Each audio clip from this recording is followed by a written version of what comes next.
Eğitimi bir süreç istiyor. Yani bir insan şunu yapamaz. İşte buluk çağına kadar hiçbir şey yapma, buluk çağa kadar namaz kılamaz. Yapmasa Efendimiz sallallahu aleyhi ve sellem 7 yaşına geldiğinde dinini öğretin diyor. İşte namaza başlatın diyor. Din öğretin, namaza başlatın diyor. 10 yaşına gelince biraz daha işi sıkı tutun. Neden peki 7 yaşına namaza başlatın diyor Efendimiz?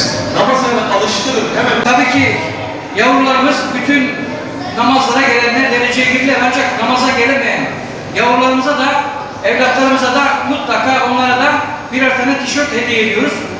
Rabbim bu bisikleti, tableti, akıllı saati, bu işte tişörtleri veren işveren kardeşlerimiz var, Yani bunları bize vermemize sağlayan sponsorlarımız var.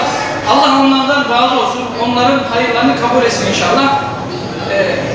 Hocamız da buyurduğu gibi bizlerin önce niyeti bu çocuklarımızı namaza alıştırmak. Yani camiye alışan çocuk başka kötülüklere bulaşmaz inşallah. Bunu 3 sene önce de başladık, devam ediyoruz.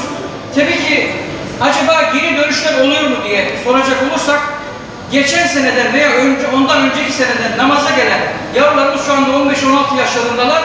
Arada bir namazla geliyorlar ve bizlere selam veriyorlar, halatır soruyorlar. Tabii bizde böyle geri dönüşler olduğu için biz de Rabbimize şükrediyoruz ki yani yaptığımız için gerçekten faydası var. İnşallah Rabbim sizlerden de razı olsun.